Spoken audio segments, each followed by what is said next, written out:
On the 22nd of July, Theresa May will make her last speech as Prime Minister outside number 10, Downing Street. There, where I can't get to. So Theresa May will come here. She'll formally announce to the Queen that she wishes to resign as Prime Minister. And then she'll make her way back down the mile as Mrs.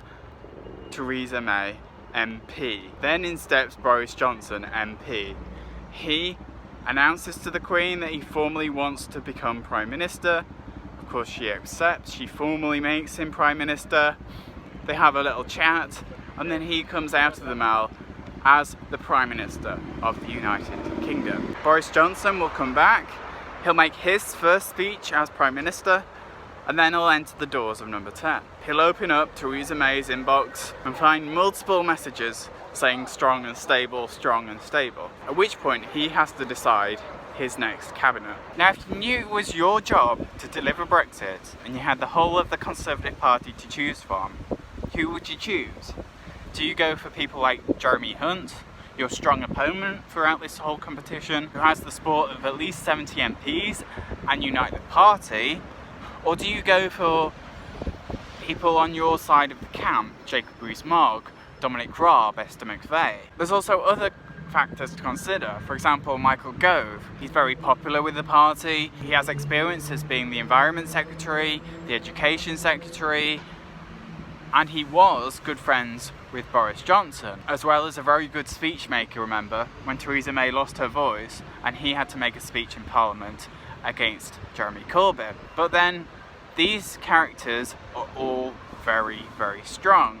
Don't forget, Michael famously stabbed Boris Johnson in the back in 2016. He then stabbed him again in the back further this year. Then you've got adamant May loyalists like Amber Rudd. She, of course, got caught up with the Windrush scandal. But again, she's considered extremely talented. The more divisive figures like Dominic, Raab and Esther Mcvey, do they belong in your cabinet?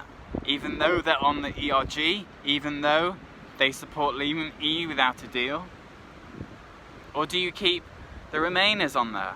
The people like, well, let's face it, Rory Stewart won't be in the cabinet. He said that he won't partake in Boris Johnson's cabinet, whatever the circumstance. So do you try and get at least some of those inside and keep the softer Brexiteers? You could even get Theresa May back in, because don't forget, she's staying on as an MP in Parliament. Of course, the most important job is who do you have as your second in command as Chancellor of the Exchequer. Now, Philip Hammond so far is against a no deal. He seems likely to be sacked come Boris Johnson or Jeremy Hunt, probably Boris Johnson's appointment. So who do you have that would drive a no deal economy into success, or somebody that at least would mitigate the effect of a no deal Brexit should we ever get to that point? Of course, the danger is with Parliament, if you appoint a no deal, hard Brexit supporting cabinet, that gives the impression that you are in fact in favour of a no deal, over leaving the EU without a deal at all. And as we know, Brexit Delivery Group, the Europhiles in the Conservative Party, the DUP, Labour, the SNP, the Lib Dems, Plaid, the Greens are all against leaving the EU without a deal.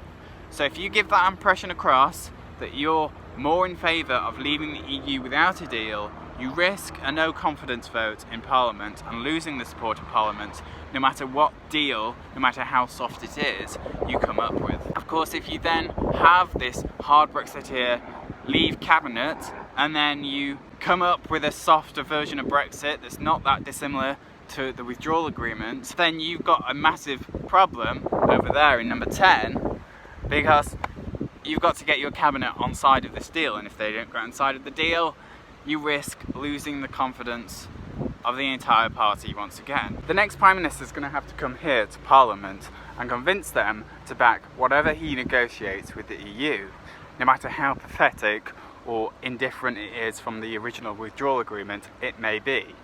So he's going to have to convince the DUP, of course. Without them, he doesn't receive a majority in Parliament. But not just that, he's going to have to convince the Brexit Delivery Group, the ERG, the Government Payroll Group, those other Europhiles and Eurosceptics, those who want a second referendum and are more adamantly in favour of Remain. If he doesn't convince all of those Conservatives, plus the DUP, is going to have to convince some of the Labour MPs who support leaving the EU. Now, the last Prime Minister didn't do it very well, and there's no guarantee that the next Prime Minister will either, unless they change that Brexit deal. If he doesn't manage to convince them to back whatever deal he negotiates, then he has two options: leave without a deal, or extend Article 50 even further. Now, it might be that should the Cabinet agree that proroguing Parliament is the only way to deliver on Brexit and get no deal passed through Parliament, that he will have to come back here and ask the Queen to do it for her.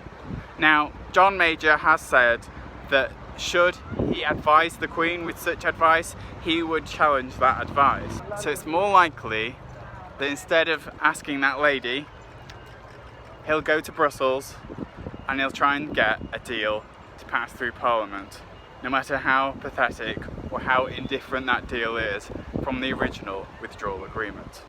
Either way, both options look like they could face a vote of no confidence, and with some Conservative MPs not being in support of a no deal, saying that they will vote against the Prime Minister if they pursue that path, and the ERG being so in favour of a no deal that if we extend Article 50 any further, they will likely vote against the Prime Minister in a no deal, in the way that they managed to get Theresa May out of office just because she was willing to put a second referendum before Parliament. So at the one end, the hard Brexiteers; at the other end, the Remainers.